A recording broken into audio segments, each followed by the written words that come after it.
It's time to babble the fuck on.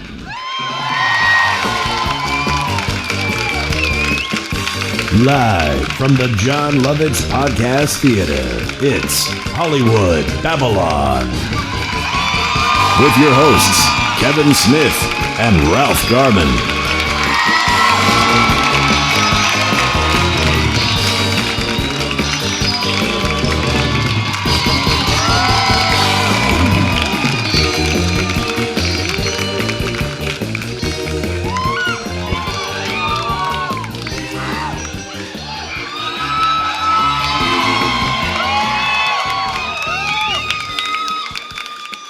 I didn't fucking realize I was gonna be coming to work with fucking Carrot Top tonight, man. It is Saturday night in Hollywood, so let's babble the fuck on. I'm Kevin Smith. I'm Batman. I love you too. Tell them your secret identity. No. What brings you here, Batman? I imagine there's crime elsewhere, but... Well, I've retired for 8 years. So I thought I'd get into podcasting. I'm not the podcaster you need. I'm the podcaster you deserve.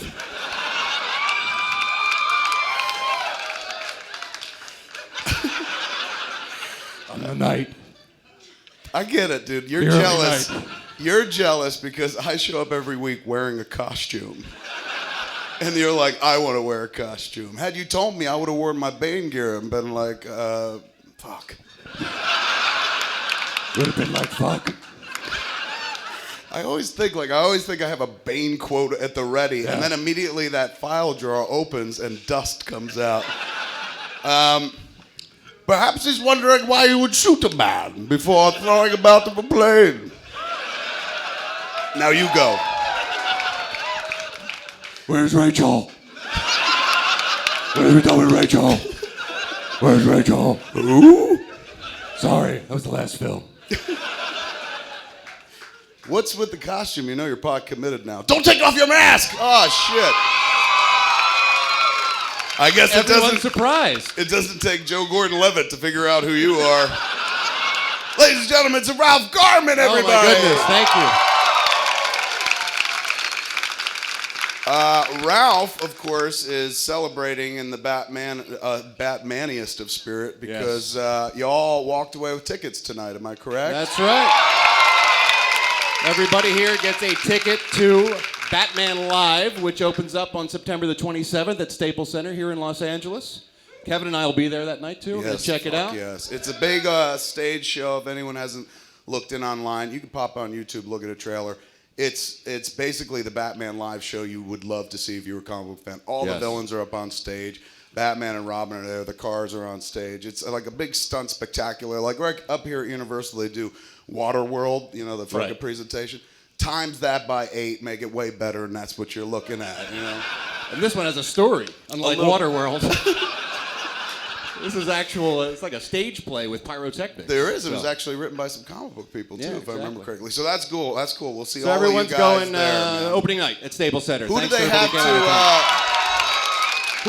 to thank for these tickets? We like to thank Wendy and the people at Golden Voice Productions who made this all possible. So thank you very much, guys. And it was great. They came to us and they said, we know you guys are big Batman fans. Do you want to go to Batman Live? I said, already have tickets. And they said, what about the people come to your podcast? You think they'd like to go? And I go, you know, we get like 300 people. Not for nothing. But they're like, that's all? We can do that. And they hooked us up with tickets for everybody tonight. So awesome. So damn awesome. As predicted last week, this show we knew would sell out the moment we mentioned that you'd also get a free Batman ticket. And it sold out on Tuesday. So that was pretty damn cool. Shows you who they love more. Yeah. Normally, like, we get to about Friday, Saturday night and text each other like, hey, the show's sold out. Yeah. And this week it was Tuesday, and I was like, we're geniuses. And then he typed back, wasn't us, no. Batman. So thanks to everybody who came out either for us or for the free Batman tickets. But this is the second time I sat next to Batman today. I was just at Stan Lee Kamikaze. Oh, that's right, Kamikaze.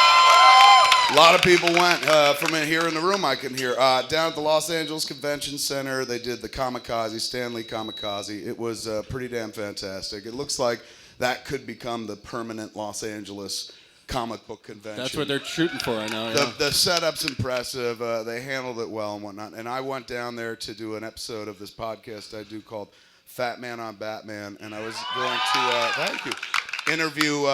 First, it was going to be all three: Adam West, Burt Ward, and Julie Newmar. But the room itself was kind of set up. It wasn't conducive for three people. It was really just one-on-one. So it wound up just being me and Adam West, Fat Man on Batman. Oh literally. no, you didn't get on him, did you? I was so many times I did this. No, he's 83 for God's sakes. He's fucking. I'll tell you, man. That dude looks fucking good for 83. And he's sharp as a tack too. Very fucking sharp. I mean, like whatever the mind, but this dude's body. Like, you know, 83-year-olds generally don't look. Between him and Stan Lee, dude, I look at these two dudes like Stan Lee is fucking 90 and shit like that. I look at both of these two dudes, I was like, both of these dudes could whip my ass in a fight. Yeah. And I'm not even saying that in a way, oh, you'll bury us all. No, seriously. Those dudes, one punch, I think, taken out by both. Well, it's Batman and Spider-Man pretty much right there. Hey, Spider-Man's dad. Yeah, exactly. Totally. But I sat down. So, how did the interview go, old chum? It was fucked up. It was, your voice is so much like his, the periodical. I was like, tell me, Ralph. You know. You were setting him up for bits? Totally, man. I was just like, how big is Liam Neeson's cock? Sorry well, about that. Kevin, I'll have you know, not as big as mine. I did rock him with a bat pole joke. Oh, Well, did you? we were in a big room and there were kids around, so I didn't feel like I could kind of curse as much as I do. Not a lot of rusty sheriff's badges going on? No. But I did get an opportunity for a well-placed slide down your bat pole joke. Good man. He laughed at that too, so that was kind of sweet. But if you're hearing this, you probably missed the con. Put it down in your calendars for next year. It's definitely a Comic-Con worth attending. It's got Stan Lee's name attached to it. Elvira, Cassandra Peterson, is that her name, Peterson? Yeah. Mm-hmm. She's involved in it as well. It was really cool. I like the con so much. time. And that episode of Fat Man on Batman will go up this week. It was tough because we were in, like normally you go to a con and you got closed off room and stuff. We were on the con floor. So at first it was an adjustment period where you're like, oh shit, the show is the show. You know, it's everybody here on the floor. And once we sat down and started talking, though, went right into it. People fucking love that guy, dude. As much as I did, because I opened up with, like, how much, like, the dude meant to me. And I said, look, man, like, when you're the sum we're all the sum total of all our experiences in life. But who we want to be in life is the sum total of all the heroes that we have, the people we look up to. We take little bits and pieces from them. We want to be like these cats. Right. I said, my first hero was Batman, and my first Batman was Adam West. And I was like, and this character probably largely responsible for my moral barometer, man. I said, now a lot of people will be like, what about your parents? I was like, well, if my parents were killed in Crime Alley, then it would have worked out. That's true. I said, but if sparing that, I got my morals from this here Batman. Ladies and gentlemen, give it up for Adam West. He came out and fucking brought the house down, man. Like, people love He's not even here that and guy. people are applauding. I know. It's cool. And I gave him his propers about Family Guy and stuff like that. Talked about that and a bunch of everything. Ralph did a fantastic interview right here with Adam West, like not too long ago, about a year ago. February. February, is that what it was? You can hear it if you go to the Smodcast site. There's still a link for An evening with Adam West, or you go to the Bandcamp site and listen to it. But Ralph did, what, 2 hours, 3 hours? His whole life and career. From the top to bottom. See, I didn't have that kind of space on the stage or time to do it as well. And it was so loud. I felt like, I told him, I was like, please come to my house. We'll do a more intimate episode. And he looked at me funny on intimate. Yeah. I was like, not in that Ralph Garman way. How dare you, sir? But it was awesome. I mean, like, you know, I'm fucking 42, and I've done some shit in life, met some fucking people and whatnot. But that dude was one of the first people that I looked up to that wasn't from my world. When you meet your boyhood heroes, it's a whole different thing than when you meet somebody in the showbiz business. The 5-year-old in me was so happy, and I felt like he'd maybe come out and I'd become thin finally. Yeah, But no, just stayed in there. just stayed in there happy and wanted ice cream, and I got fatter. And fuck you, 5-year-old! And I started punching my gut. And Adam West was looking at me weird, but it was really, really cool, man. It was nice to sit down with them, and we talked about you quite a bit as well. My name came up? A few times. Absolutely. I'm so excited. As did the terms legal orders. I forget what that thing is, where they make you stand. Restraining orders. See, the show is at 8 o'clock this week.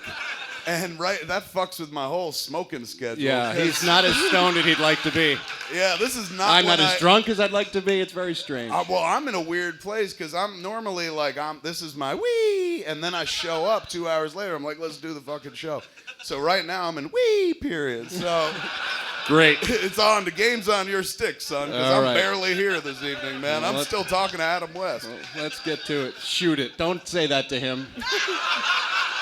The front row will be very unhappy. It is for those who are at home or listening and wondering what the hell's going on. We have moved the show up a little bit to 8 o'clock. We decided we're going to try for prime time now because we used to be a late night show here at the Lovitz. Yeah. Our whole lives we've been a 10 o'clock show, and suddenly you're like, let's try for prime time. Right, because we figure people want to have dinner beforehand or go out afterwards, whatever. It's like right in the middle of date night on Saturday. Make it a little bit more accessible to people. We'll see how that works out. I know, but 10 o'clock is like Twin Peaks cool. 8 o'clock, we're like Urkel now. You know?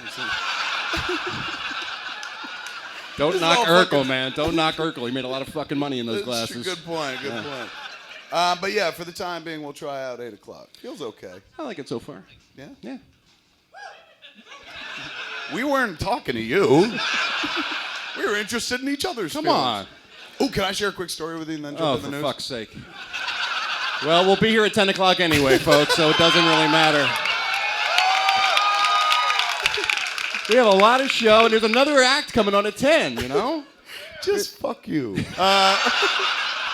There are some dancing dogs coming on at 10 o'clock or something. It's America's Got Talent is up next. I'm at the con today, and you know when you get there, you get in the back door, and they bring you into this little waiting room, and then boom, you're off on stage. Right. So I kind of went through the waiting room, looked any free cool snacks, nothing that I was into, then headed toward this stage. That's the best part of the job is like you go places, you're like Chips Ahoy. Yeah. I don't have these at my house. So I passed through the room, and there were a few people in there, and I don't make eye contact and shit, because I'm always afraid I'll make eye contact, and they'll be like, ew, you know. So I tend to look up or around or whatever. I don't bump into people. I got a pretty good sense of like where I'm going, even though I'm never looking straight ahead. So I went through the room, went on stage, did my thing with Adam West. We left and shit. Megan, who's my right arm in life, my assistant. I want to say assistant, but really she's like the puppet master. Megan was in the waiting room for me because she don't go watch the show because she's like, I've heard this fat ass say everything, and like, if I hear one more time where the puck's going, I'll kill myself. So she's sitting in that little green room thing, and so she was able to relate a fucking story. And she told me the story. I was like, you're fucking lying. She's like, I swear it's happened. I said, all right, man, here's the fucking story. So I come through that room real quick and shit. Remember, all I did when I went through there, where's the snacks? Where's the snacks? Fuck, and then I left, right? Okay. She said there were two chicks in there that was just like, oh my God, did you see Kevin Smith? He's so hot. The other chick goes, I'd fuck him.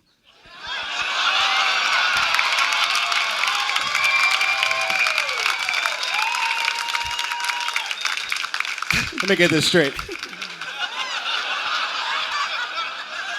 Leave it alone, dude. It's a beautiful story, man.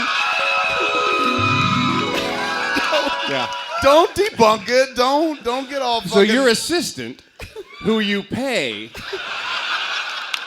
to keep you happy, told you there were two women who just happened to be in the room who talked about how hot you were and how they would fuck you. You know, when you put it like that, it sounds specious. But No, I believe... I think it really happened, man. Did these women happen to leave before you went back into that room? Was it just... I don't know. I heard they were from Canada. So. Yeah, okay.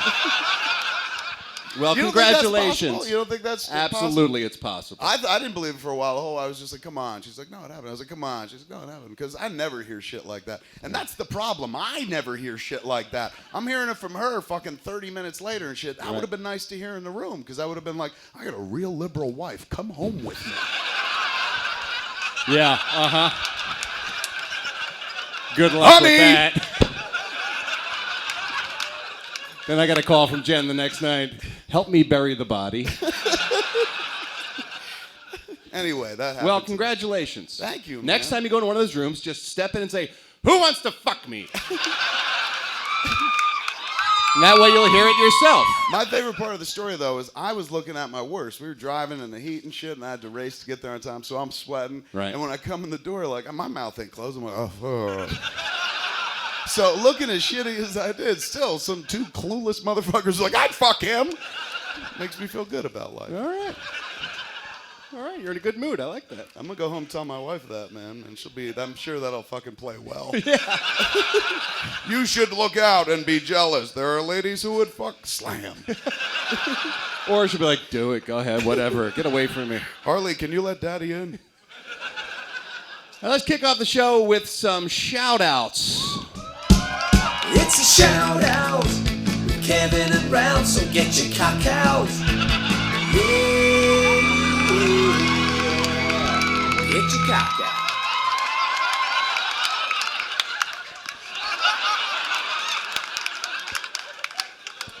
Too bad the girls didn't see that in the waiting room.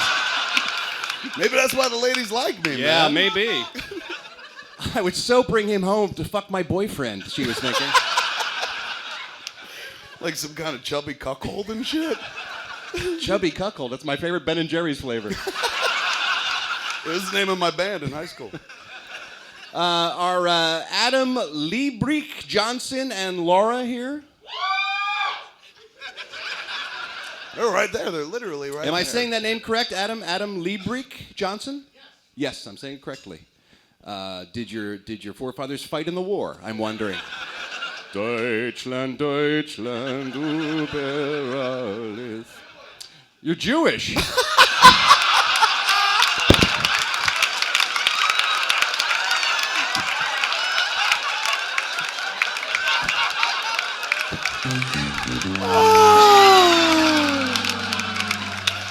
That's what you get for doubting that I could get some pussy, man. Did your forefathers run during the war? Good for them. They must have been fast people. That was awesome. All it was missing was you jerk. I'm Jewish, you jerk. Adam writes, my fiancée Laura and I got engaged in May at the Renaissance Fair on my birthday, and I intended to bring her to Babble-On to celebrate not long after that. However, in early June, she was diagnosed with ovarian cancer and had to have surgery. Now, several months later, she had a successful surgery, and she's doing very well through her chemotherapy sessions. Hey! Congratulations. That is my favorite kind of news. I was wondering if Ed Wynn could congratulate her on being engaged and tell her how thankful I am that she's still with me and will be with me for many years to come. Oh, man. Oh my goodness! Absolutely, I could say something. Congratulations on beating cancer of your lady parts. What'd you call them? Lady parts. What did you think I I said? thought you said lady balls. Which I was like, is that what you call ovaries? Honey, whip out your lady balls. Can't whip those out anyway, can you? We're so happy you're healthy again, and congratulations on Adam's ancestors running fast from the Nazis. I want to cover all my bases. Are Frankie and Francesca here tonight? That's adorable. Are you guys a couple or a brother and a sister? They're a couple. You're a couple? Husband Your and name- wife. What is it? Frankie and Francesca. You didn't even have to change your fucking monograms, probably, man. It's amazing. Well, that's what you look for in a mate. Somebody to keep your towels safe. Your mind goes to monograms? Yeah, man. I have Kevin Smith. I married Jennifer Schwalbach. We didn't have to change shit. Oh, man. how nice. I still got shit from her previous relationship. She's so good. It's all good. My name is Frankie. My wife and I will be attending the show on Saturday. It'll be the second time seeing you and Kevin. The first time being at the Smod Castle. Wow, man. Old school. Hollywood Babble-On Episode 8, Tranny Formers. That was a good one. That was when we named them. We used to name the episode. Now we're just lazy asses. Yeah. Now it's 96, 97, now serving. I was hoping you'd give her a shout out as Adam West, letting her know that she is my everything, my soulmate, and that her joining a roller derby league makes her the most badass wife in the world. What's your name? What's your name on the rink? Iron Breezer? Bruiser? Iron Breezer. That would be a weak-ass rollerblade name. I'm the Iron Breezer. I just breeze by you. You don't even notice me. I'm like a fresh summer breeze. Yeah, Yeah, but it's got iron up front, man. So it can't like just breeze by. It's just like, I'm the Iron Breezer. Excuse me. Iron Bruiser. All right, Adam West, congratulating you on your roller derby success. What the fuck am I doing? This is my life. This is what I do. This is how I spend my Saturdays. This is what you get at the 8 o'clock show, man. 10 o'clock shit like this don't happen. It's all fucking blowjobs and cum shots. Yeah. It's all leather Cheerios and rusty wagon wheels. Oh, shit. Yeah. Francesca, congratulations on being a badass on wheels. Quickly, old chum, to the Iron Bruise Mobile. Nothing a man finds sexier than a woman who can beat up another woman while on roller skates. And congratulations on keeping your bath towels the same with your monograms. You sound more Adam West than Adam West, dude. Having just sat next to the man, I believe you more than him. I'm going to start doing appearances for him. You should, totally. Are Brian Lipko and Ashley in the house? Brian, yeah. You can't really raise your hand in a podcast, sir. I mention this every week. It's very polite of you, and I appreciate your being... It was just too cool for school. It was like, hey. Yo. What's up? And I'm surprised you're not louder, sir, after I read your email, because he says, my girlfriend Ashley and I are from Philadelphia, Pennsylvania, my hometown. Who dares to boo Philadelphia? You're in the wrong fucking theater, son. Thank you, James. I'm pretty sure it was Apollo Creed. Yeah, what are you, mentally irregular or what? Want me to fight the fight? I'll fight the big fight. No, I said Apollo Creed. I know, I don't do Apollo Creed. We recently moved here after graduating from Temple University. Go Owls. All right. Is that their team? Is the Owls? Yeah. That's where Bill Cosby went. That's right. Bill Cosby used to be on the Temple Owls football team, you see. You're going to hurt your neck one day. Keep going, keep going. I would play football on the field. They would put the ball in my hands and I'd be running. Score a touchdown. Get 6 points. And kick at the field goal.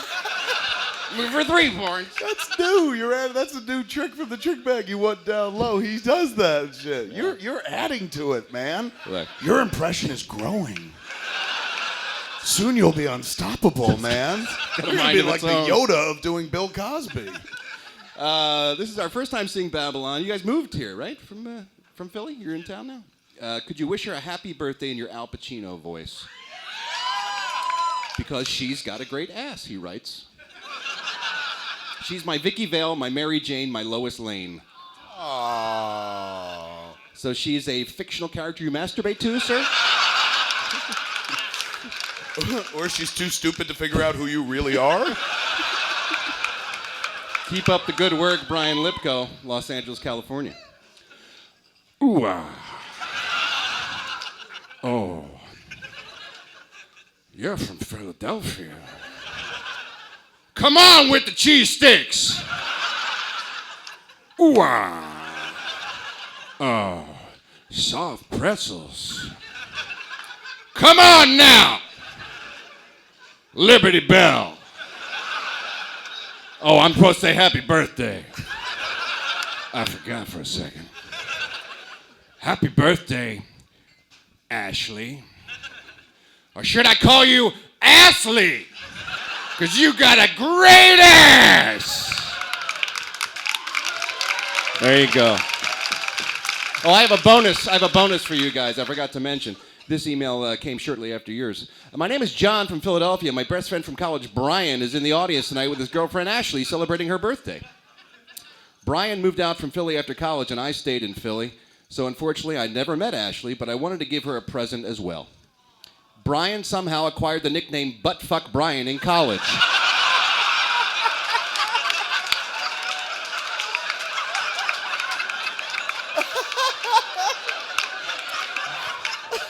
Brian, is there anything you'd like to tell us? Man, I hope it was an ironic name. Is John right by any chance? That was your nickname in college? Yeah. At least you're honest. I thought it would be only fitting that John Travolta convinced Brian that it wouldn't be weird to let Ashley strap one on for one night and penetrate his poopy pork pipe as a special birthday treat to her. You're welcome, Ashley. Enjoy my friend's anal virginity. I hope to meet you soon. Thanks, guys, and go Flyers, John from Philadelphia. So there's your buddy. So weird. Your name was Buttfuck Brian in college. What? Where? My name was Buttfuck Brian in college. Yours more of a command, though? My roommate's name was Brian. So weird. Boo. Well, welcome to Los Angeles from Philadelphia. If you need to find a good cheesesteak, ask me. I'll tell you well after the show, all right? And as we say, well, here in California, welcome to Los Angeles. Put a dick in your mouth. Or in Buttfuck Brian's case, take that dick out of your mouth. We also get emails from all around the world every show. Ain't no drag. Garmin's got an email bag. Featuring Kevin's reactions. Hello, Babblers. My name is John Anderson. Although the name might pass me as an American, I'm in fact Swedish. Well, Mr. Anderson. Nice. Thanks. The well-respected Swedish newspaper, Dagens Nyheter, had a headline on its website that immediately caught my attention. Now, I got this from several sources from our fans in Sweden, so I know it's true because I looked it up and I hit Google Translate and I read the article. Okay. Here was the headline. I shit you not. This was in like the New York Times of Sweden, okay? Well-hung Hollywood heroes searching for God. Yes, you guessed it. The DN had an exclusive interview with Liam Neeson. The reporter said in the article, again, this is true, I looked it up, Neeson had never been involved in any scandals. This is the quote from the article translated, so it sounds a little honky in the translated English, but you'll get the gist of it. Neeson is deemed Mr. Nice Guy who never created scandalous headlines and spawned some rumors. The most persistent rumor, Neeson, is that he is the most well-hung male in Hollywood. At least if you believe Kevin Smith and Ralph Garman's podcast.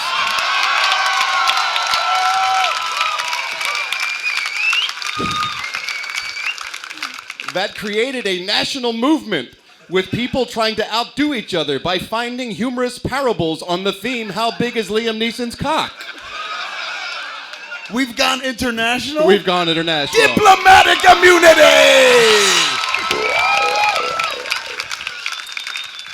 My favorite part of the article is this next line.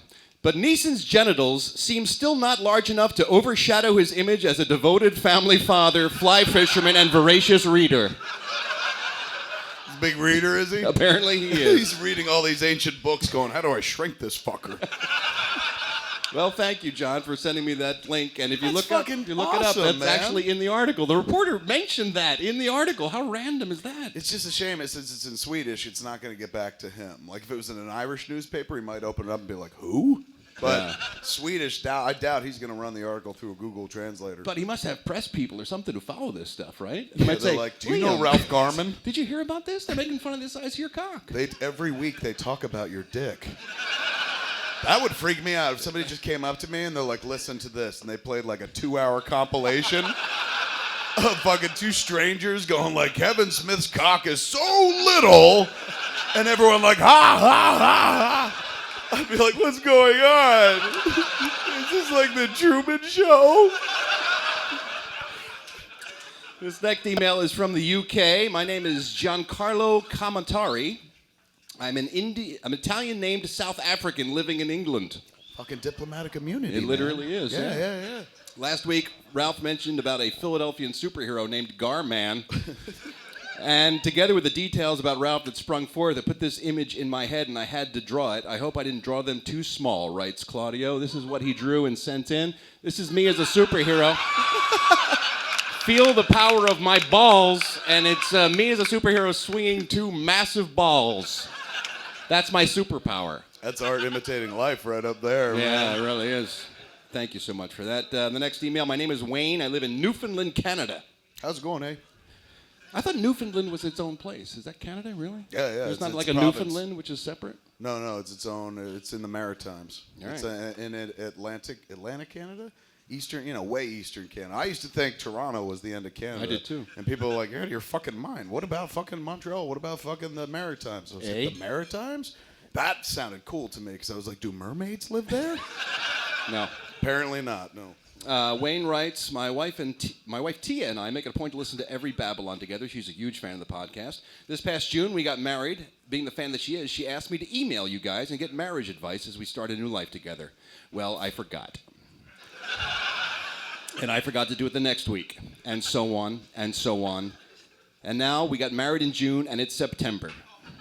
And for the past 3 months, whenever we listen to the show and it gets to the email portion, she turns to me and says, you never did email them, did you? And I quickly come up with an excuse and hope she moves on. I'm truly sorry for putting this off for so long. Her birthday is Tuesday, and I was hoping Kevin, in his sexy Kevin voice, could wish her a happy birthday and tell her I'm sorry for the 3-month delay for emailing you guys. Thanks a lot, Wayne. What's her name? Her name is Tia. Hey, Tia. How'd you like a back rub? That's how I start. You're supposed to do Wayne some good, not yourself. Well, I'm just getting her in the mood. Oh, okay. I'm not going to be there, so once she gets all moist and shit, you got to turn to this fucking loser. And I figure I'm helping out, so stand back, bitch. All right, I'm sorry. Just because it's not done a la Al Pacino don't mean it ain't fun. I'm sorry, I didn't realize this is the new you after two anonymous women said they wanted to fuck you. This is the new sexually aggressive Kevin. I apologize. Oh, Tia. How dare you, sir? Tia, lay down. Let me rub your back. Oh, shit, my hand's on your pussy. Oh, I'm eating you. Oh, we're fucking. Oh, we're done. That's just like what sex is like in my house. You've had the whole Kevin Smith experience, Tia. Well, there you go, Wayne. Everything should be fine at home now. This next email comes from Pam. I know you got a lot of requests for emails, and I hope you'll consider this, even though there's nothing about rusty wagon wheels or cum. Sorry, we couldn't possibly. Don't waste my motherfucking time. No, I have to, because this is kind of an important one. This one touched me. My friend and coworker Dustin has 2 big events coming up: his last chemo treatment and his 39th birthday. He downloads Hollywood Babble-On to listen to during his chemo treatments. You guys gave him a lot of laughs and were a great distraction to the depressing room he was in. He got the good news the other day that his lymphoma tumors are dead, so he will be celebrating a big birthday coming up. All of his friends are looking forward to having their drinking buddy back. Dustin will be listening to the September 15th podcast while he's enduring his last chemotherapy treatment and probably wearing the HBO shirt I got for him, writes Pam. Come on, man. That's Dustin, adorable. congratulations, sir. Well done, man. Well done. Give that penis a motherfucking sandwich, man. It's shit like that makes me feel like I'm not wasting my Saturday nights here getting drunk, you know? It's true, man. You're making somebody's life just a little bit better with your bullshit. Yeah. Although that's our second cancer email, though, so far tonight. That's true. I think we might give people cancer. That's my as fear. well, That's yeah. my fear. But at People least- listen to us, they're getting cancer, and then they're getting cured, which is good news, but I feel bad we're giving them cancer. It is. We need Christian Bale to come along and take away their cancer. We're essentially like a pack of cigarettes, man. We are. We give people happiness and cancer. What I was think that? he said you're a pussy. That's what I thought he said. No, I think he said air pussy. Air pussy. Is that what you said? Ear pussy. Ear pussy. Oh, okay. Ear pussy. That's one of mine. I didn't know what air pussy meant either when you said it, as if that was the explanation. I was like, At first I thought air pussy, like Bill and Ted would play the air guitar and shit. You and me, we could have a thing where instead we do air guitar, we do air pussy. We're like, yeah.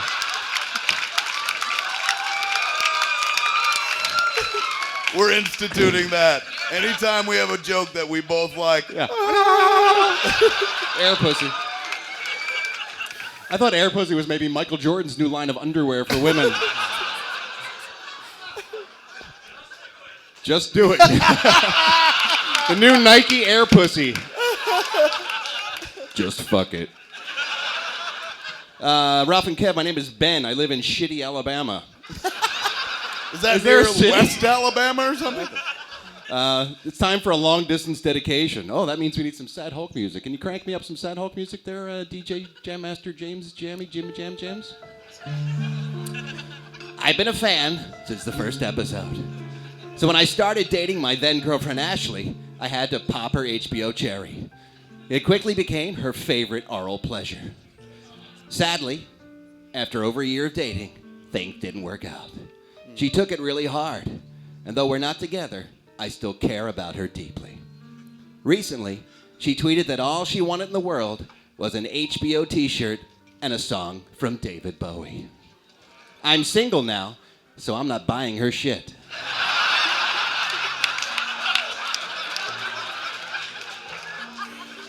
But emails are free.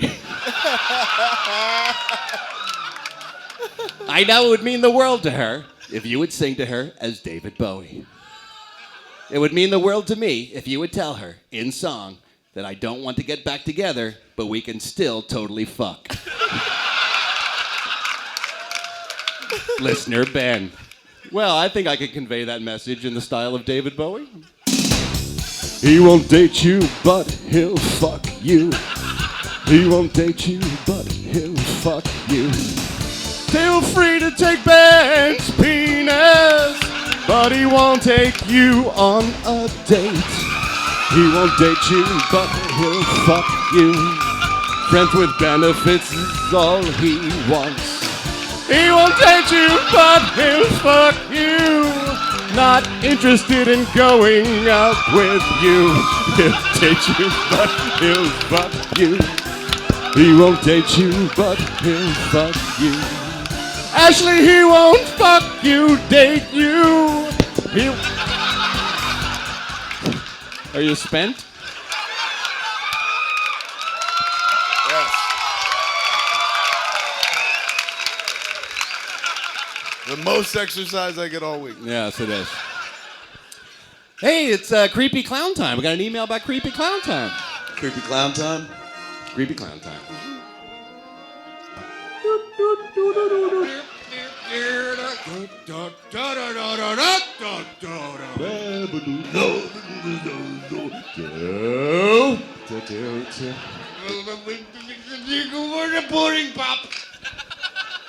I'm glad someone is putting the creepy back in Creepy Clown Time because, you know, quick reset, the reason it all started is because I started doing this impression of a clown, a deadly murderous clown, who was putting on his white face makeup while slowly singing the creepy clown song.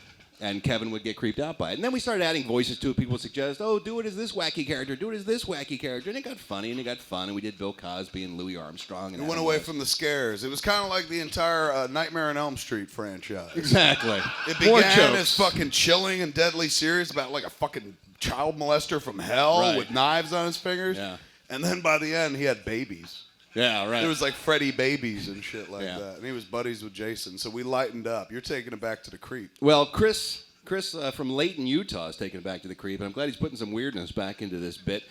Gentlemen, term used loosely, he writes, maybe Kevin's fear of creepy clowns may be started again by adding a little more creepy to it. Perhaps Ralph could do the clown as Professor Stephen Hawking.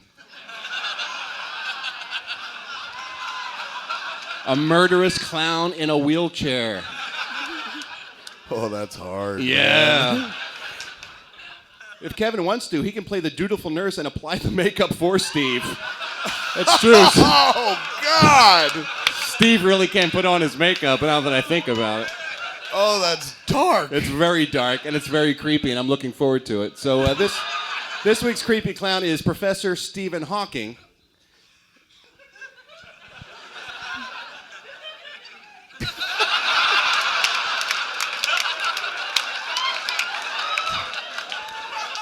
Guess I'll start on the other side. Here we go. Why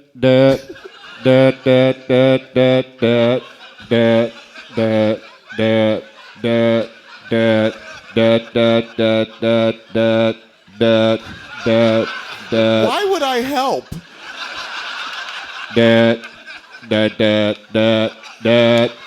that that that that that that that that that that that that that that that. You're done, sir. That's the creepiest thing we've done in a while. I like that. Every week we say goodbye to some people in show business who had wonderful careers, wonderfully long lives. As Kevin would say, deserve a big bucket of win. We say goodbye to them with the Tinseltown Stiffs. And now another edition of Tinseltown Stiffs. They will be missed. They can hear that in the grave. Almost took us out. The fucking sound was so deafening. First up is a woman named Dorothy McGuire. Now, you may not know the name. She died at 84 this week. She was part of a pop music sensation called the McGuire Sisters back in the 50s. If you ever see a movie about the 50s, they always throw in some McGuire Sisters music because they were one of the biggest acts in the world, sort of pre-rock and roll, in terms of that sweet pop sound that was very popular in the mid-50s before Elvis changed everything. They were known for smash hits. I mean, they had like a dozen number one hits throughout their career. Sugar Time, remember that song? Sugar in the evening, sugar in the morning, sugar at supper time. Remember that song? Fuck that, no. No?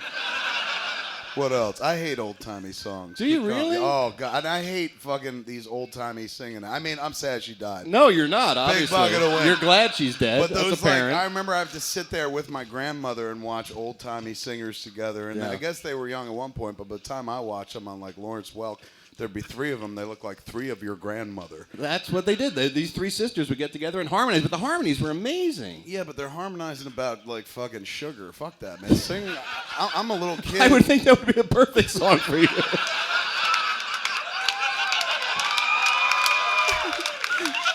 If it was Chips Ahoy's, you'd be excited. There's no point in singing about something you're knee-deep in 24/7, man. So as a kid, you know, you'd want to hear them sing about shit like, sing about the devil. But no, they sang about shit like, sugar in the evening, sugar in the fucking morning. Anyway, what Here's else? another What one other of their hits. You'll hate it because you don't like old-time music. You're much better when you're stoned at 10 o'clock. You're much more mellow. Yeah, I know. Here's Now a little I'm angry. song by the McGuire Sisters called Sincerely.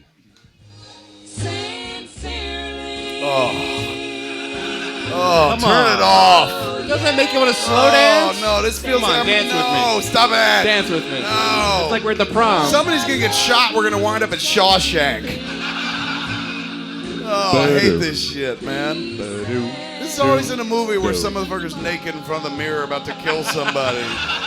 This was a song from my parents. Ugh. Dorothy McGuire passed away at 84 this week. Huge bucket of wind. Her though. sisters, by the way, are still alive. Were they still, like, doing it? Like, not doing Like it. fucking? Singing? No. Singing? Were they The three still- of them were performing in the mid 2000s. They were still touring. Really? Good for that. But now they won't be touring so much. Yeah, probably. Bit sad. Yeah. Big bucket of wind. Hell of a Kevin's life. glad she's dead. No, I'm just, you know. I'm When I saw when this guy died, I knew you'd be interested. Yeah. Ron Taylor passed away at the age of 78 years old. You may not know the name unless you're an Australian, because he was sort of famous in his home country for being a marine conservationist. He was a big proponent of saving the great white shark.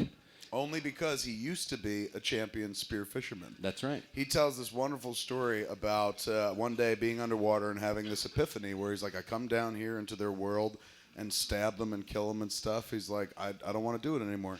Went up to the surface. He didn't even weigh in his fish or anything. He was done from that moment forward.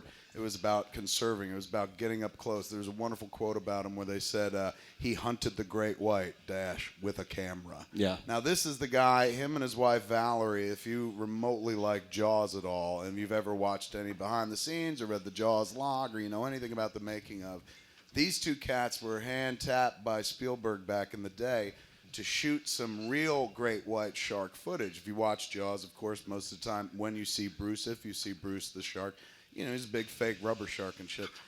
When Richard Dreyfuss goes down in the cage, there are a few shots. Stop it.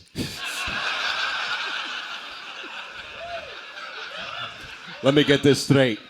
Cage goes in the water. You go in the water. Sharks in the water.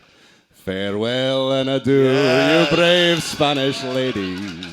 You want to drink to your leg? Let's drink to our legs. That flick, when you look at the footage of what looks like clearly real great white shark footage, Ron and Valerie Taylor shot it. What they did was find a smaller cage, put a smaller actor in it to make the shark look as big as he was supposed to be in the movie. Right. So this was at a time before, like, you know, they could ISDN the footage and Spielberg could even watch it happening, perhaps shooting it. So he was like, he sent a call to these cats, shoot some footage, man. This is what we're going for. Go for this with the cage and other sharks. And then, like, as toward the end of the show, he saw the footage, and there were some usable shots that actually wound up in the movie. So it's pretty iconic footage. And he said, like, he felt like they spent the rest of their lives making it up to the great white shark because part of his footage went into the movie that completely fucking demonized great white sharks. Right. So he spent most of his life photographing them and conserving them to kind of make up for that. Really incredible life. And I pointed out on Smodcast last week, this dude, by all rights, you spend as much time in the water around great white sharks, should have gotten killed by one of those fucks. Yeah. Didn't. Beat the odds. You know what I'm saying? Like, he died of what? Natural causes and shit. Yeah, doesn't say what he did. That's fucking amazing. Oh, wait a minute. It says he got cancer from listening to a podcast. Fuck. We lost one. He was a fan. How can he know all of that? How can he know all that? Indeed.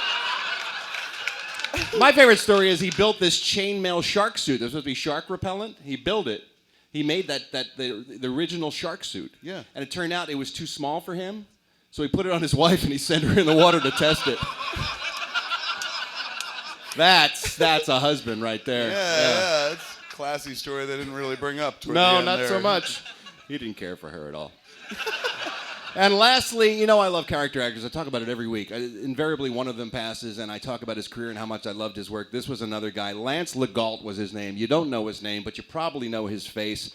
He had like a 50-year career. One of these guys who just worked forever. Started out in the business as a stunt double for Elvis Presley in the Elvis movies. Okay.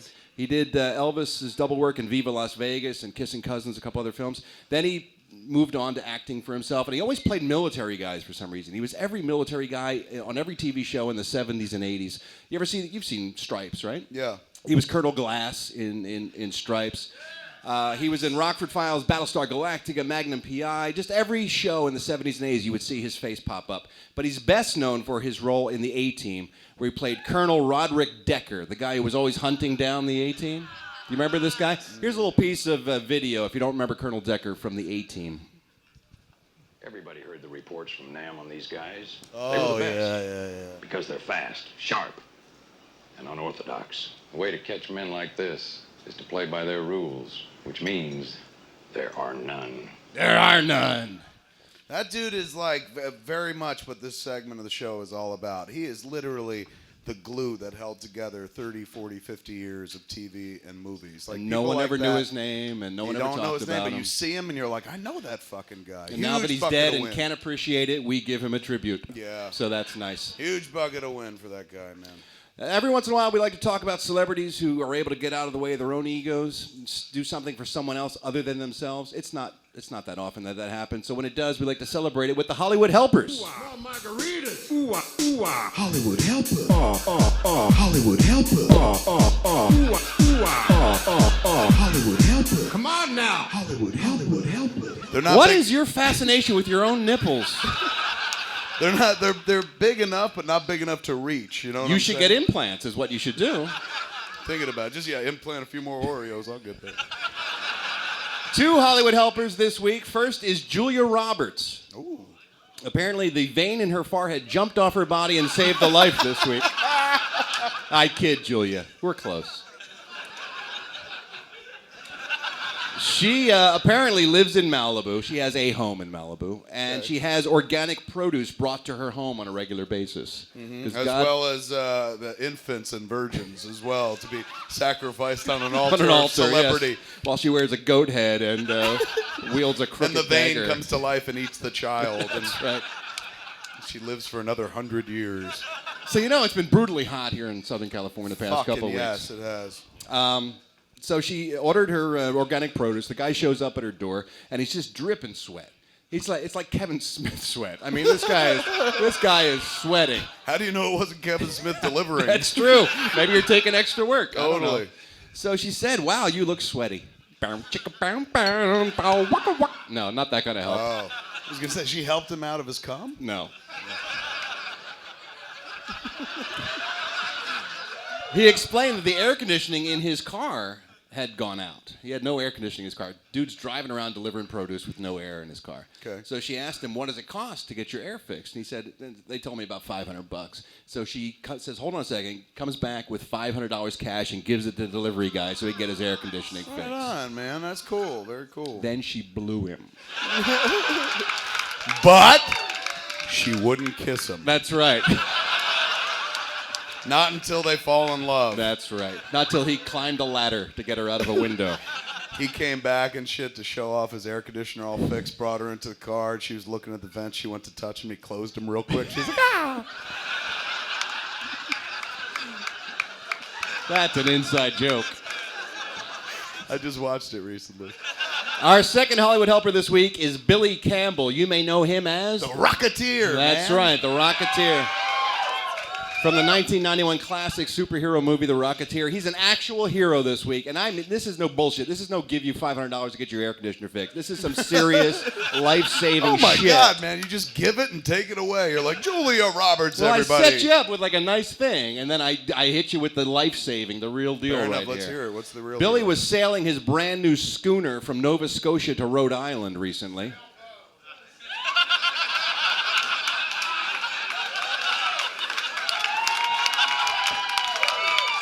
Sir, the microphone was traveling to my lips because I was like, I'm going to say sailboat, and he beat me to it. It's a Mallrats joke. Right. Sorry, moving on. I gotta watch that movie one of these days. I think I've heard it's very good. I think that's Ben Affleck in the audience. Somebody, only someone from Mallrats would remember that. Well done, sir. So he's sailing along, and he notices an overturned vessel floating in Buzzards Bay. The fuck out of here. Is it Ben Gardner's boat? No. Buzzards Bay, Maine. And he says, look at that wreckage over there. I should cruise over there and see what's going on. He finds 3 men hanging onto a piece of wood for dear life. Dear God, indeed, madam. Please tell me one of them was Leonardo DiCaprio. Yes. He was like, Rose, you bitch, I could have made it! Near, far, wherever you are. Why didn't you just move over on the board, you bitch? He immediately ordered his crew to pluck the men out of the water and bring them aboard. Here's the thing. The capsized boats had no emergency lights. The men had no way to signal for help. If he hadn't stopped, no one ever would have found them. They were fucked. They were seriously fucked. Right on, man. They were treated for hypothermia. Otherwise, they said they were okay when he finally pulled them out of the water. And Julia Roberts blew them all. So the story has a happy ending. But he literally saved 3 lives. He did, man. The Rocketeer, he had all that training. It panned out. Good for him. That's awesome, man. Big bucket of He win. didn't get to put a jetpack on and save them. He just pulled them out of the water. There's Could no you training imagine? He for was that. just like, should we get him out of the water? He's like, no, I need my costume. We got to go back to land. Got to get my rocket Peavy, back. give me your gum. I got to rescue these guys. Peavy, good call, man. Thank you so Bold. much. Every fucking week, we take a look at a movie or TV show that features a glaring error that somebody should have caught at some point while they were editing the film, while they were marketing the film. Before the people saw it, they should have said, oh, that's shit that should not be. For shit we should not see. Here's some shit that should not be. This week's shit that should not be goes to show you sometimes there can be a glaring error in the film, but the performance is so good, the people involved say, fuck it, just let it ride. And that's what happened. That's what must have happened in this film. And I'll tell you something, this is one of my favorite films. I've seen this a bunch of times. I never noticed this glaring mistake until somebody pointed it out to me. Okay. The movie is Boogie Nights. You guys like Boogie Nights? William H. Macy, just a god to me, just one of the best. Plays Little Bill in the film. Yes. And in the film, he plays the husband to a porn star. Nina Hartley. Played by Nina Hartley in the film, who's constantly fucking other guys while he's around. He's the ultimate cuckold. Yeah. And he's sort of a mealy guy, and he just takes it.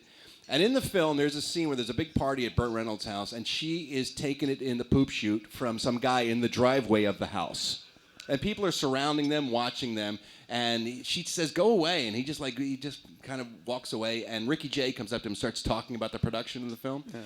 She is taking it in the ass in this scene. Listen to what William H. Macy says to Ricky Jay while they're having a conversation. It's a major fucking error, but it's William H. Macy, so I think everybody said, oh, fuck it, let's just put it in the movie anyway. Okay. Here's a scene from Boogie Nights. Kurt, no, hey, gotcha. You gotta go somewhere. So, hey, what the fuck? It's only the photography of the film we're talking about. Are you giving me shit, Kurt? No, hey, no, wait a little bit. My fucking wife has an ass in her cock in the driveway, Kurt. All right? I'm sorry if my thoughts are not on the photography of the film we're shooting tomorrow. Okay? Okay, no big deal. Yeah. All right? Gotcha. He says my fucking wife has an ass in her cock. And I get the sense somebody said, hey, Paul, Bill just said that she's got an ass in her cock. And he's like, no, let it go. It's too good. Let it go. He's a genius. Let it go. Yeah. I remember that, man. Like, I remember seeing that movie, maybe not the first time, but one of the viewings on DVD, and I was like, huh, maybe that's slang or something like that. Some California slang. Maybe she's got I a didn't know cock. about. We never Yeah, see that part of her. Totally. Wow, that's weird. Every week also we like to take a look at some big-time movie stars who turn in some small-time performances. It's the exquisite acting. To be or not to be? That is the question. Welcome to the world of exquisite acting with Ralph Garman and Kevin Smith. This week's, I feel like it's a cheat when we do this, but I can't help myself. This week's star is Nicolas Cage. And I know, it's kind of cheap. He should just have his own category. Because you could just show scene after scene after scene. But this one was sent to me by a gentleman named Spider-Man, M-A-N-N, and he claims that is his legal name. And he says if we ever do the show in Minnesota, he'll bring his driver's license to prove it. And I said, that's not enough reason to go to fucking Minnesota. I kid, I love Minnesota. Why do you not like Minnesota? I've never been. It's probably wonderful. I'm going. Minnesota is the Canada of America. It's amazing. Well, now that you've sold it that way. It's where people go to dodge the draft. The movie is Ghost Rider, Spirit of Vengeance. You may, like me, have seen this movie in theaters. What were we thinking? It's Nick Cage talking to a bad guy about the fact that he's got the Ghost Rider within him who's dying to get out because he's a bad person and the Ghost Rider wants to eat his soul. I gave a better performance explaining it than Nick Cage does in this scene just now. It's a little bit longer than most exquisite acting clips, writes Spider-Man, but he says the torture is worth it because it just, period, doesn't, period, stop, period. Here's a little scene starring Nicolas Cage as Ghost Rider, Spirit of Vengeance. It's remarkable. It's exquisite acting. You're a bad man. And this thing, the Rider, he feeds on bad men and he's hungry. He's hungrier than he's been years, and that's why I'm shaking. Because right now, the only thing standing between you and the Rider is me. And he's scraping at the door. Scraping at the door. All right, if you don't tell me what I want to know, I'm gonna let him out. He's scraping at the door. He's scraping at the door. I'm gonna let him out. You gotta give it to him, man. He swings for the fucking fences. And nobody says no to this guy. Nobody ever says, like, dude, Cut. how about a What nice the fucking fuck? bunt to first base, dude? We'll take a double on this one. You do not have to swing for the fences. He's every time. scraping at the door. It's my new catchphrase. I'm using it all the time. What is it? He's scraping at the door. He's more of a scrape protector. More of a scrape protector. My new favorite game, we've been doing it for some weeks now, is when people take Photoshop and they insert my buddy Kevin Smith into places he just doesn't belong. It's a brand new segment we call Kev In. What's Kev in today? Something crazy or awesome or gay. And by gay we mean homosexual, like maybe some dudes, but what's Kev in? What's Kev In this week? This week's theme for What's Kev In is Kevin as little boys. Each of these three photos... The Catholic Church edition? Each of these photos features Kevin as a little boy. Let's start with one of the classic comedies of all time, the movie Airplane. Here's Peter Graves coming on to Kevin in the cockpit. You ever seen a gladiator movie, Kevin? That's from Randall in Winchester, Virginia. The next one is from Lewis Williams from Portsmouth, England. He sent in a picture of Kevin as a little boy. It's Kevin from Home Alone. They forgot Kevin on their vacation. They did, but Kevin in the real life Home Alone would never be like, "Oh my God, I'm by myself." He'd be like, "Fat, fat, fat, fat, totally. fat, fat, fat, fat." I woke up this morning, man. Nobody was up in the house. I was like, "This is me time." I tagged a fleshlight 6 times in a row. Fuck you! It was amazing. Not to depart from our segment here, but I don't own a fleshlight. Yeah. I'm not an aficionado. I'll lend you mine. No, see, this was going to be my point. I'm not aficionado with a fleshlight like I know you are. So I just have a question about maintenance, I guess, is what I'm asking for. The fleshlight is a receptacle. Yeah. And so I'm guessing, and you said 6, you're kidding with 6 times, but... no, I did. That's what's amazing about this thing, dude. When, is there a reservoir of some kind? Or? Yeah, you could just pack that thing like a shotgun in a movie. How it just never ends. It's always like, when they never reload. Same fucking But is thing. there a cleaning procedure that you follow? There is. There's a screw top on the bottom that you just release whatever you've been saving up. So it's like the spit valve on a trumpet or something? Pretty much, and it spits out generations of Smiths. All right. And lastly, in Kevin, this comes from Josh in Chattanooga, Tennessee. This has to do with last week's show where we talked about Christian Bale, who was able to fly out a 5-year-old cancer patient to Disneyland to have lunch with his family. Josh said he thought this was fair game since the kid's in remission. Here's Christian Bale with the little kid he brought to Disney. So that's your Make-A-Wish right there. Really you and Batman man. Hanging out. But I'd make him put on the costume. I know you. I'm like, my friend Ralph Garman wears a costume. That's right, Kevin. Thanks for bringing me to the thing, Batman. Take your pants off. What? Is this gonna cure me? It's not gonna hurt. It's gonna be very painful for you. I know, it's a kid. That was wrong. I apologize. You're going to hell. Let's take a look at the week's entertainment news headlines with a segment we call HBO Headlines. Give me head, give me head, give me headlines, and give me head. Google announced this week that they're adding to their searchable website by adding a new element called the bacon number. Has anybody done this yet?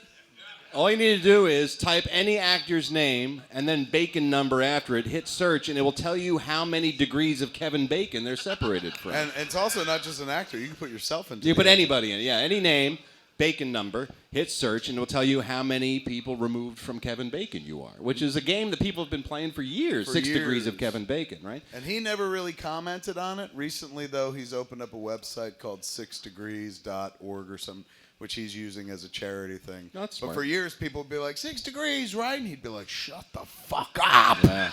Like it bugged him. He didn't like it that much, but now I guess he embraces it. But this is so fucking flattering. Could you imagine? Like they built it into the Google search engine. Shows you how long he's been in an entertainment business and how many films he's done. Yeah. They gave some examples here. For example, Marlon Brando, 2. He's got a number of 2. He's 2 degrees away from Kevin Bacon. Okay. He was in The Godfather with Robert Duvall, and Duvall was in a movie with Kevin Bacon called Jane Mansfield's Car. Okay. Classic. Charles Nelson Riley has a 2. How? How do you make the connection to Bacon there? Riley was with Burt Reynolds in All Dogs Go to Heaven, and Burt Reynolds and Kevin Bacon were in Starting Over together. Starting Over with Jill Clayburgh? Yes. Kevin Bacon was in that movie? That's how long he's been acting. Kevin Bacon is like fucking, what's that movie, man, with the portrait where the dude... Portrait of Dorian Gray? He's Dorian Gray, dude. He just doesn't age, and he's been around. He's slipping it in like a vampire would, man. Yeah. Like, just every once in a while, you're like, oh my God, he's in that? You're like, yeah, I think he was But he doesn't in that. look any older either. It's weird. No, and neither does his fucking wife. He's married to the closer, man. The two of them together are gorgeous, and I think they're like 90, but... They bathe in like milk and virgin's blood or something because they look fucking phenomenal. They got kids who are like now coming into their late teens and 20s, the kids look older than fucking Kevin Bacon Yeah. and the closer. Well, that's how they stay young. They siphon the life force off their children. Can you do that? No. Lindsay Lohan has a 2. How? She appeared in Herbie Fully Loaded with Matt Dillon. Matt Dillon and Kevin Bacon appeared in Wild Things together. Wow, man. Snooki is a 3. Snooki.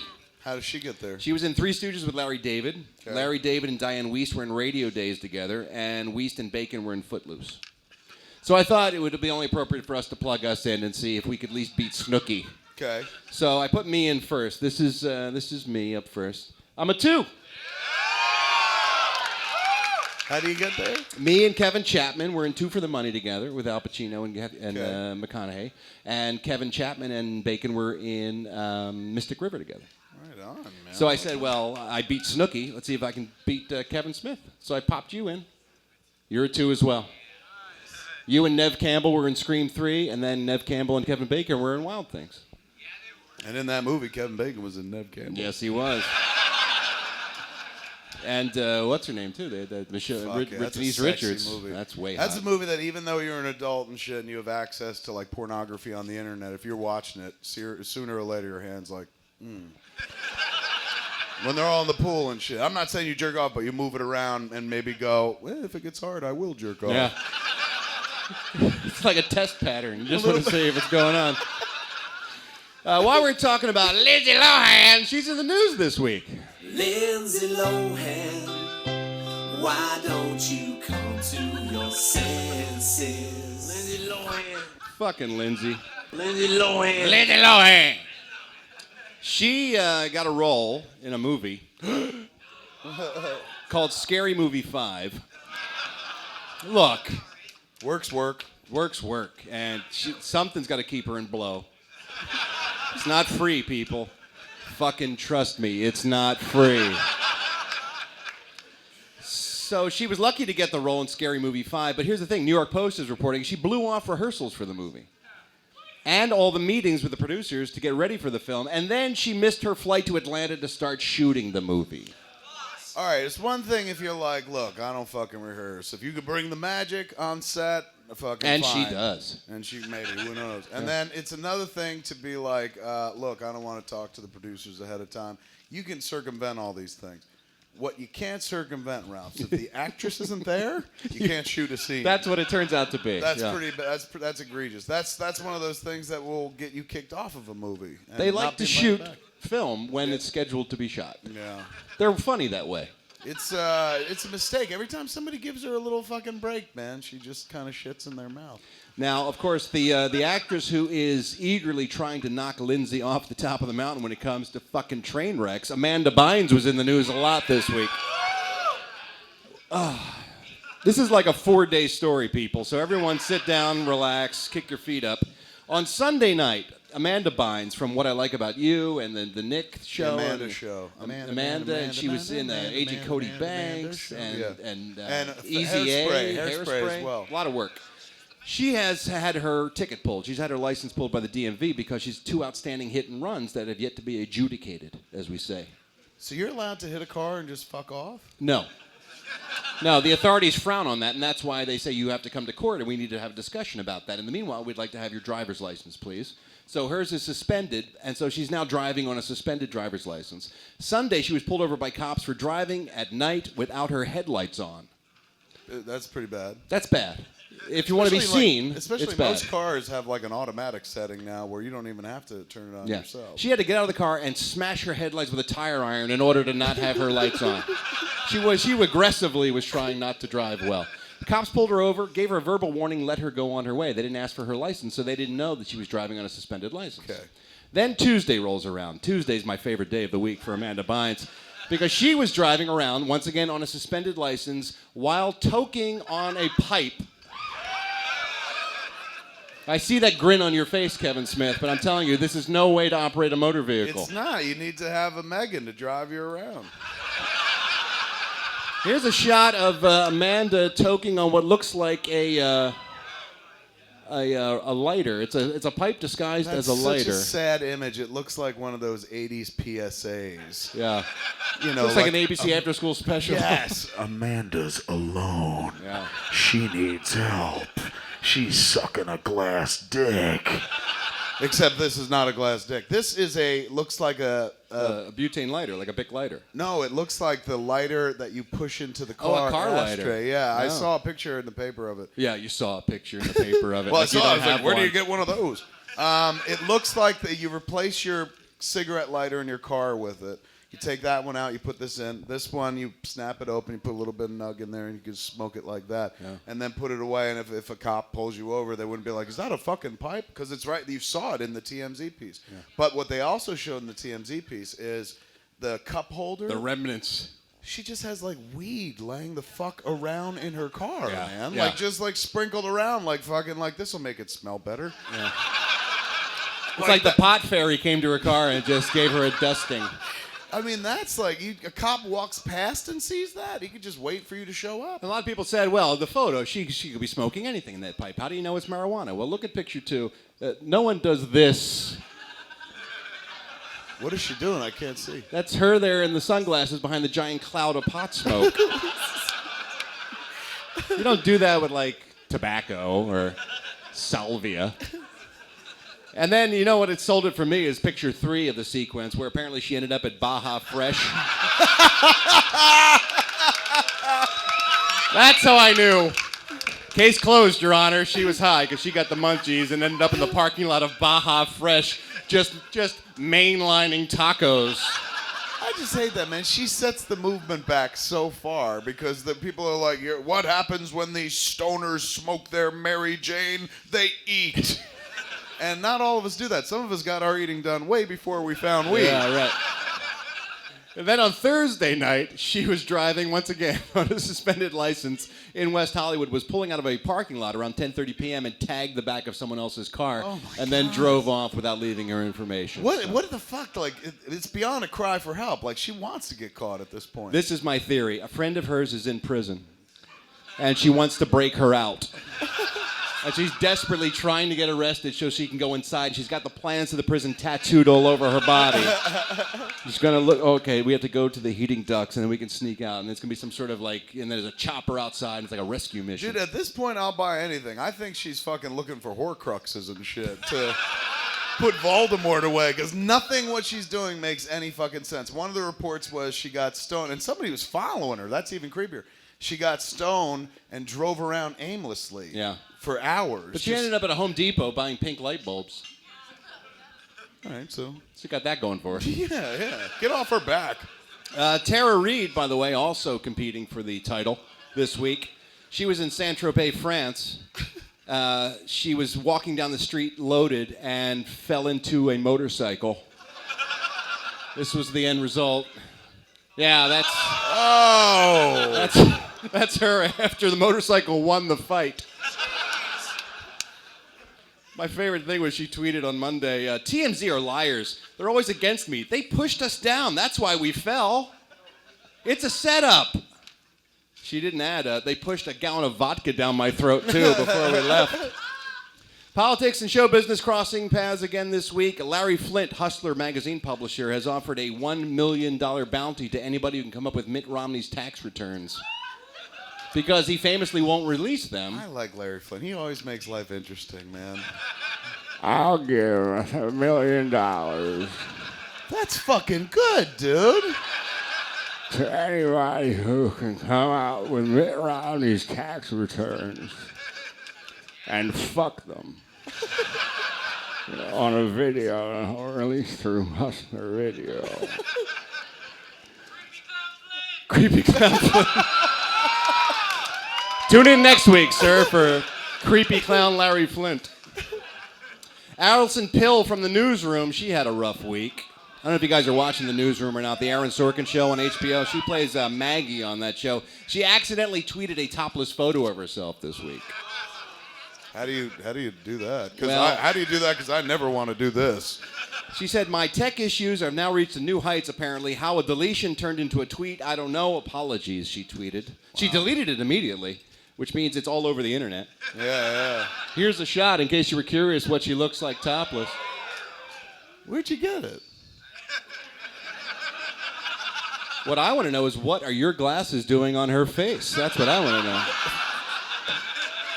Where did she get those glasses? What was going on? Was she perhaps in the meeting room at Kamikaze? No. I think she's engaged to Jay Baruchel, isn't she? She is, yeah. And apparently Maybe she they're his was glasses. sending him that picture when all things went haywire. So, Wow. Yeah, bad stuff. That's fine. Well, I mean, she got a good sense of humor about it? And apparently, because they say that she was in New York this week for Fashion Week, and she was found falling down drunk on the streets of New York, according to the New York Post, yelling about other people's flatulence.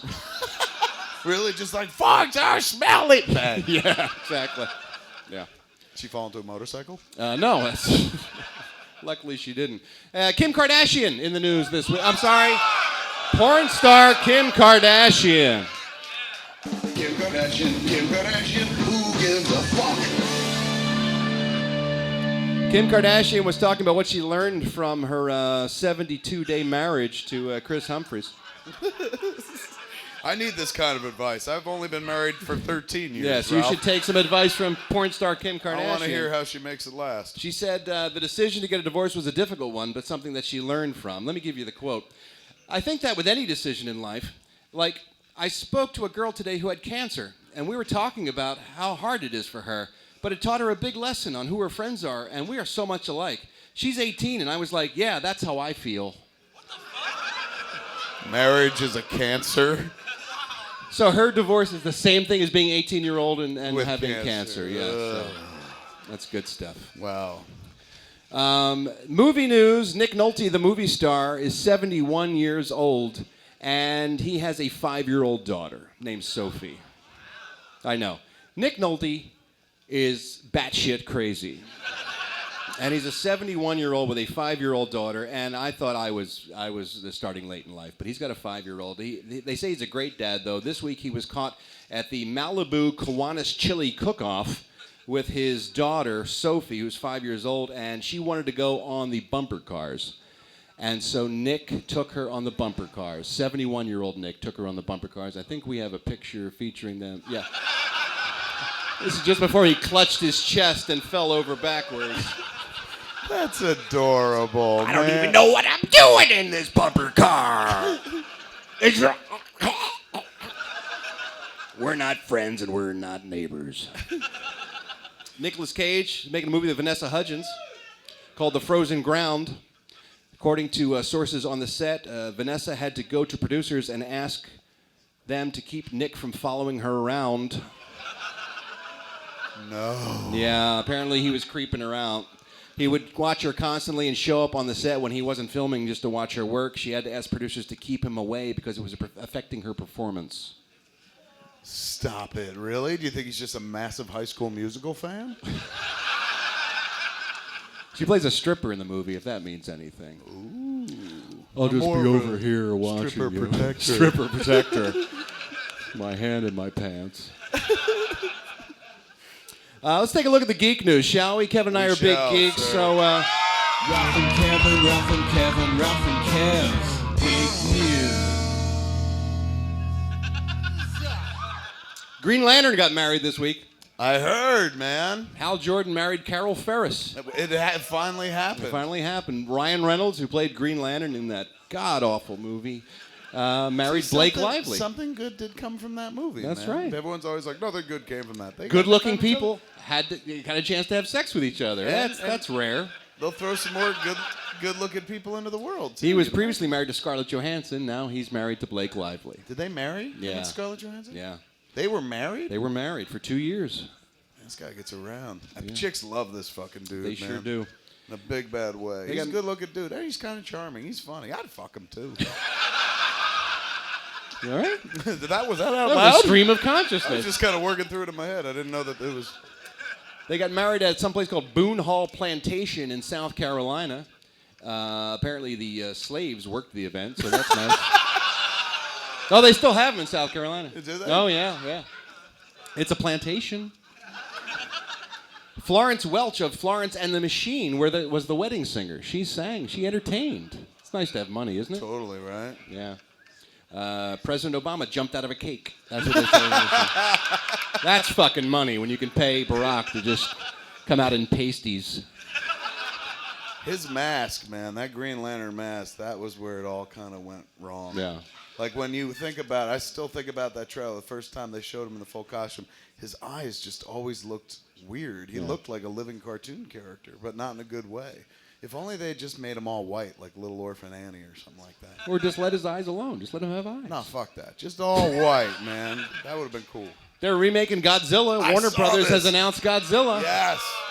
Now listen, before we get too excited, remember the Matthew Broderick Godzilla? Let's not get too excited. It ain't going to be that. They're going traditional. I know some people are like, why can't Hollywood come up with a new idea? I agree with you, but at the same time, I want to see a new Godzilla I do too. movie. It's going to be 3D, and they say they're going back to the my roots. mind. They're going back to the roots of Godzilla, which means a lot of screaming Japanese people doing that. Gojira! They're going to blame the U.S. again for nuclear testing underseas, and it's going to open up a chasm where Godzilla was sleeping, and he's going to wake up and have nuclear breath or whatever he had, and shit's going to happen. So. I like it. I just want to see him breaking shit. That's it. That'll work, man, because like in the Avengers, everyone went crazy when fucking Hulk smash, and he just took buildings down and shit. So they're like, just a giant lizard knocking shit down and breathing fire. And then every once in a while, someone's screaming and running. See? Yeah.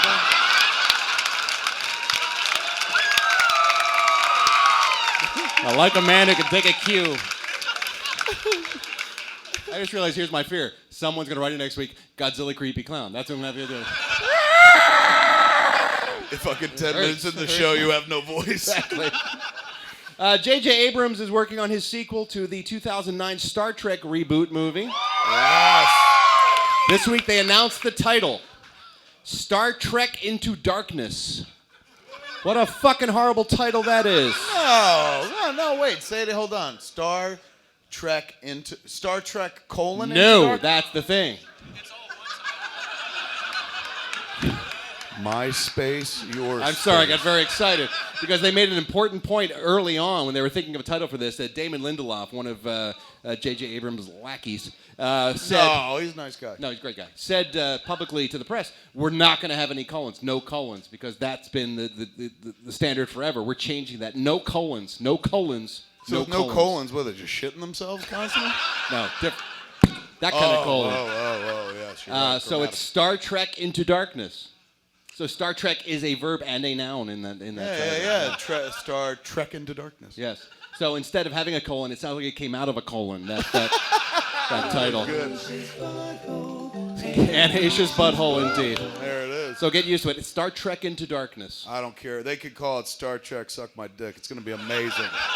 It will be awesome. That I believe dude there's is some so fan good. fiction featuring Kirk and Spock that has that title Probably. already.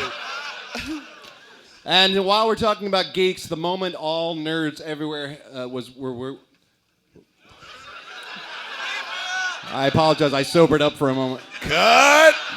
Take two. Roll sound. Picture. Speed and action. The moment all nerds have been waiting for, Emma Watson's nipple slip finally happened this week. Emma Watson, Hermione, of course, from the Harry Potter films. She was on the red carpet of her new movie, The Perks of Being a Wallflower, and she was wearing a very, very skimpy dress, the 22-year-old Watson.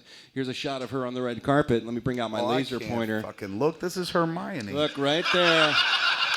Right there, Kevin. We've got nipple. We have nipple. Or like, so I thought. It's more areola than anything else. It is. But let's take a closer look. Let's zoom in a little bit, shall we? Look. Look at that. It's some sort of magical nipple shield she has on there. It looks She came up with a spell to protect her own nipples. Yes. A binding spell, if you will. Yes. So I thought we were getting nipple, but all we're getting is plastic. I think that's the... Ladies, anybody out there know what that is? Pasties. And what is it meant to do? Hold on, one person. Go ahead. So they don't stick out? Oh, so if she gets hard nipples that just... She's keeping them down? Let your nipples run free, ladies. Yeah. What the know, kind of that imprisoning your nipples and shit. When I get a boner, I just let it ride. Yeah. You don't wear a boner shield. Totally, man. I'm like, boner kiss, and it just happens and shit. I'm more of a nipple protector. Every week we have to ask a question in the form of music. To that time? Oh, we can't help but wonder how big is Liam Neeson's cock? Quick reset. It's all happening because Kevin's obsessed with the size of Liam Neeson's cock, and I used and to as be, the Swedes but have now found out this week. everybody is, man. So we asked the question in the form of a website, neesonscock.com. You can go to and add your own facts about, or parables, as they say in the Swedish newspaper, about the size of Liam's cock. Here are this week's. Liam Neeson's cock is so big. Whales go Liam's cock watching.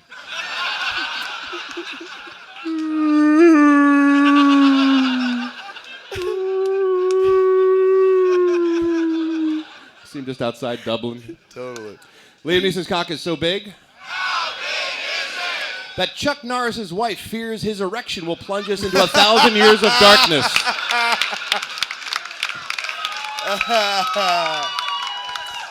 Liam Neeson's cock is so big. How big is it? Inky, Pinky, Blinky, and Clyde turn blue and run away whenever they see it. Liam It's a ghost, dude. That's right. A gay ghost. Boo. Liam Neeson's cock is so big. How big is it? Atheists refuse to acknowledge its existence. That was cute, man. There's some cute ones this week. There's some cute ones this week. People do good work. Liam Neeson's cock is so big. How big is it? That when he unzips his pants in Taken 2, it'll be the biggest opening in movie history. Liam Neeson's cock is so big. How big is it? The only way he can lose his erection is by removing the head or destroying the brain. I repeat, by removing the head or destroying the brain. Good. Liam Neeson's cock is so big. How big is it? That Ewoks used it to knock down an Imperial Walker.